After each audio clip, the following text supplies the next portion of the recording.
항상 빠지지 않는 것과 반대로 생각하는 것에 대해서 의미를 두셔야 됩니다. 빠지지 않는다. 이건 호재. 호재면은 당연히 주가가 올라야 됩니다. 주가가 올라야 되는데 올라가지 못하면 이건 악재가 됩니다. 이렇게 반대로 생각하는 것을 이용해서 매매를 해보고 잘 응용해서 내 것으로 만들 수 있다면 꾸준한 수익과 리스크를 안전하게 관리하는 게 가능할 것입니다. 주식은 여유 있는 사람들이 승리하게 되어 있습니다.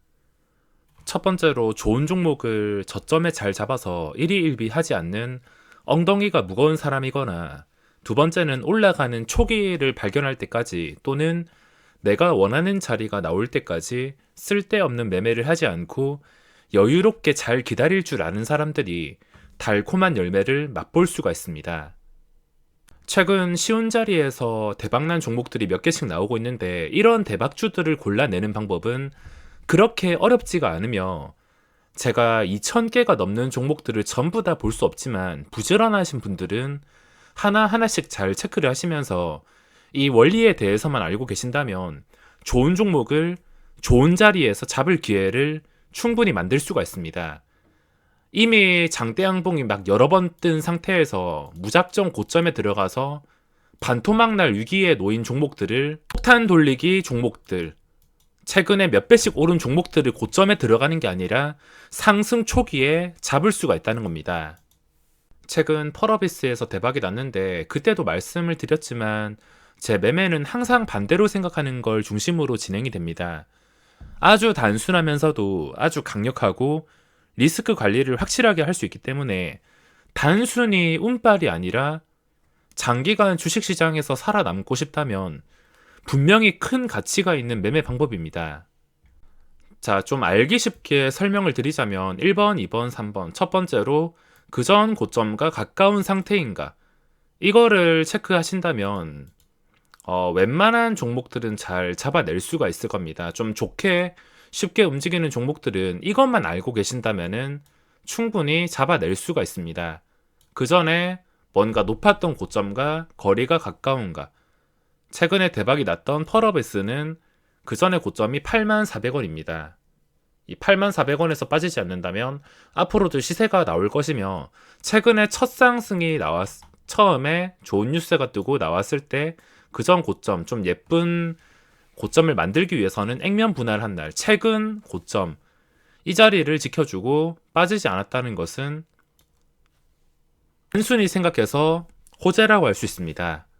내가 아무리 이 기업에 대해서 잘 알고 재무제표를 잘 분석하고 분석을 아무리 잘한다 하더라도 올려주는 주체가 없으면은 아무리 좋은 종목, 가치 있는 종목이라 하더라도 올라가지 않습니다.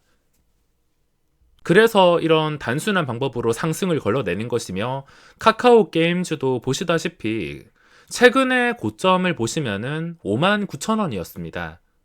이 59,000원 최근에 깨긴 했지만 주가가 좀 쉽게 움직일 때도 있고 아니면 어렵게 움직일 때도 있습니다. 무조건 이 자리를 지켜주는 게 아니라 깬다 하더라도 일시적으로 깨버린 다음에 바로 단기간에 반등이 나온다면 그게 다시 호재가 되기 때문에 절대적인 움직임은 없습니다. 카카오 게임즈 보시면 59,000원, 이 59,000원을 깨지 않고서 지켜줬다는 것이 의미가 있습니다.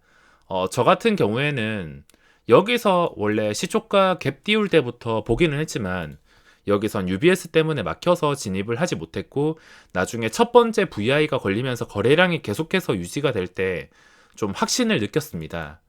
첫 번째 VI가 걸리고 나서 첫 번째 VI가 걸렸던 가격이 64,300원. 여기서 거래량이 이렇게 꾸준하게 유지가 된다. 이거 자체가 의미가 있으며, 제가 개인적인 일 때문에 이걸 놓치긴 했지만 모든 상승은 그전 고점과 가까운 상태에서 시작이 됩니다. 그리고 이런 식으로 반응이 나오고 주가가 빠지지 않는 것을 잘 확인해야 됩니다. 저는 어떤 생각을 가지고 있냐면, 어떤 종목이든 간에 최근에 많이 올랐던 것들, 이런 것들은 그냥 무조건 제자리로 돌아간다는 생각을 가지고 있습니다. 뭐 짧으면은 보름, 길면은 한 3개월, 6개월. 어쨌든 간에 최근에 아무 이유 없이 좀 과하게 급등한 것들은, 또는 쉽게 급등한 것들은 무조건 몇 개월 뒤에 제자리를 찾아간다고 생각을 하는데, 거기서 벗어나가지고 잘 빠지지 않는다면 그때부터는 그전 고점과 거리를 계산해서 호재라고 생각할 수가 있습니다. 여기서 거래대금은 상승 보증 수표. 어제 장 마감 영상에서도 설명드렸듯이 카카오게임즈 제가 오전에 매매를 하지 않았던 이유가 UBS 때문인데, UBS랑 JP모간이 거래대금 없는 종목에서 들어오면 저는 무조건 거르지만, 우선순위가 거래대금이기 때문에 거래대금 깡패가 된다면 이 수급이든 뭐든 간에 신경 쓸 필요가 없습니다. 거래대금 깡패가 되는 순간 외국인 기관의 양매도가 나온다 하더라도 그 엄청난 거래대금을 통해서 올라가는 종목들이 많기 때문에 우선순위는 거래대금입니다. 이 주가가 빠지지 않는 것에 대해서 생각을 해야 되는데, 중요한 자리는 일봉상 그전 고점이 될 수가 있고 분봉상도 그전 고점이 될 수가 있고, 그리고 VI가 걸렸던 자리가 고점이 중요한 자리가 될 수도 있습니다. 자, 그 전에 고점은 59,000원이었지만 여기서 공략을 못 하신 분들은 그 다음에 중요한 자리를 생각해야 되는데, 첫 번째 VI가 64,300원에 걸리고 주가가 보시다시피 잘 빠지지 않는 것을 확인할 수 있습니다. 이거 자체의 의미를 둬야 되며, 빠지지 않는 상태에서 거래량이 유지가 된다. 카카오게임즈 뿐만 아니라 VI가 걸린 종목들이 이런 그림이 나온다면 대부분의 종목들이 시세가 나옵니다. 물론 지독한 종목은 시세가 나왔다가 장대음봉으로 바로 꽂아버리는 경우도 있고, 진짜 괜찮은 종목, 거래대금이 깡패 종목은 두 번째 VI까지 끝까지 올리는 경우도 있습니다. 항상 주가가 빠지지 않는 것에 의미를 둬야 되며,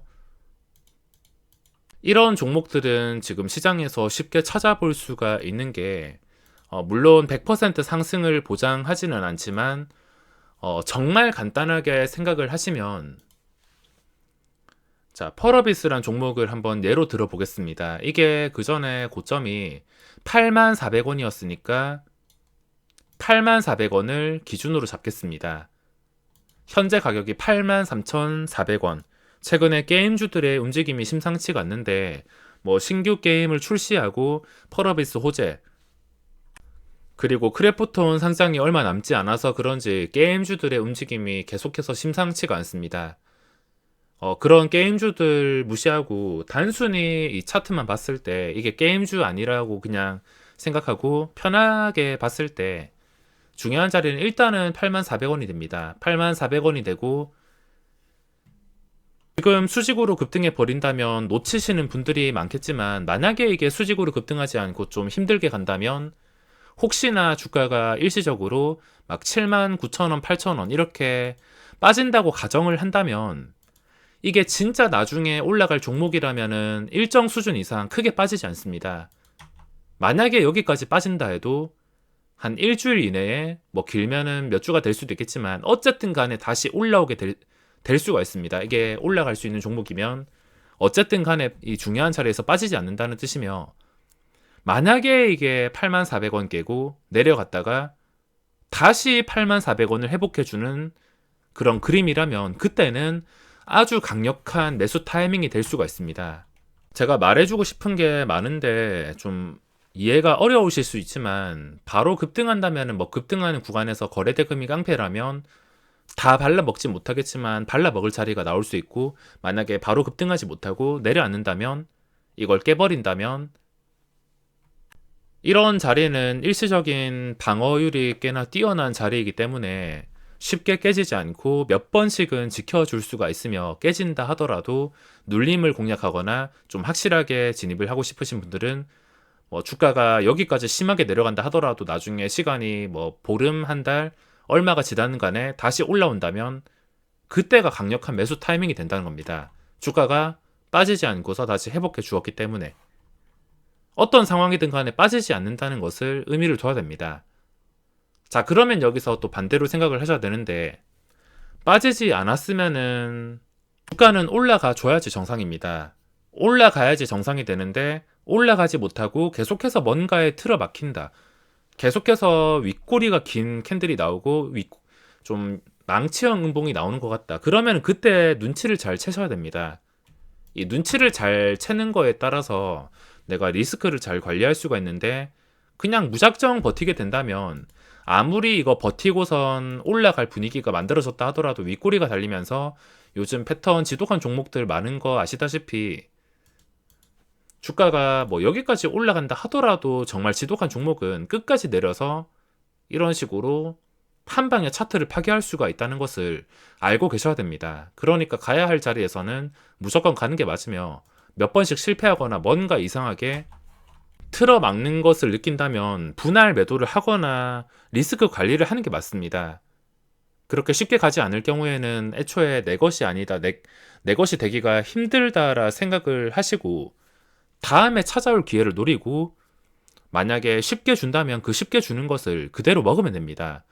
제가 최근에 운빨도 있긴 있지만, 이게 한 방에 제가 원했던 것은 한 며칠 이런 식으로 움직이다가 좀 천천히 하루에 10% 이내로 상승하는 거였는데, 약간의 운이 따라주어서 하루 만에 시가총액 5조짜리가 16%까지 올랐습니다. 이렇게 쉽게 가준다면 최근에 올려드린 영상처럼 쉽게 수익을 챙기겠지만, 만약에 이 종목이 이렇게 쉽게 가지 않고 좀 어렵게 간다, 막 쭉 내려갔다가 간다면은 저는 수익 챙길 생각보다 리스크 관리를 할 것입니다. 본전에 매도를 한다든지 아니면 본전 근처에 매도를 한다든지, 본전 매도 타이밍을 놓치면 일단 일시적인 반등이 나올 때까지 기다렸다가 그 반등의 힘을 보고 매도를 한다든지, 그런 식으로 대응하는 게 전부입니다. 이런 단순한 방법으로 인해서 오랜 시간 동안 이 시장에서 살아남으면서 수익을 누적시키고 있습니다. 제가 이번 한 주 동안 정신이 없어서 그런지 스윙 종목들을 기억하지 못했는데, 최근에 분류를 했던 종목들입니다. 종목들이 꽤나 많은데 보시다시피 떨어지지 않으니까 몇 개 종목들이 이렇게 적극적인 반응이 나왔습니다. DLENC라든지 SK바이오팜이라든지, 이것도 역시나 떨어지지 않는 기법을 대입했습니다. 이게 올라가다가 한번 눌리는 것을 봤다가 진짜 좋은 종목이라면 어차피 떨어지지 않고 5일선을 회복해 주게 되어 있습니다. 떨어지지 않으니까 주가가 결국에 이런 식으로 상승. 결과를 보고 쉽게 말씀드리는 거일 수 있지만, 이전부터 저런 그림을 좀 생각하고 종목을 분류하는 것이며, 뭐 지금 떨어지지 않는 것만 보더라도 자이언트 스텝 그리고 하이브, 이것도 악재가 뜬 다음에 블록딜 악재에서 신풍제약이나 SK바이오팜 같은 경우에는 좀 보기 싫은 캔들이 나왔었는데, 자, 보시다시피 좀 보기 싫은 음봉이 나왔습니다. 이렇게 종가가 마이너스 17%, 첫날에 음봉 나오고 신풍제약도 보기 싫은 이런 음봉이 나왔습니다. 몸통도 꽤나 있는 편인데, 이거는 저런 종목들과 반대로 그 전에 추세가 너무 좋았는지 아니면 싸게 살려는 매수세가 줄을 섰는지 빠지지 않으니까 계속 올라갑니다. 지금 또 빠지지 않는 게 현대로템, 자이언트 스텝, 아직까지 제대로 된 시세가 나오지 않은 종목도 몇 개씩 보이고 있으며, 네이버도 마찬가지로 지금 41만원에서 빠지지 않고 있습니다.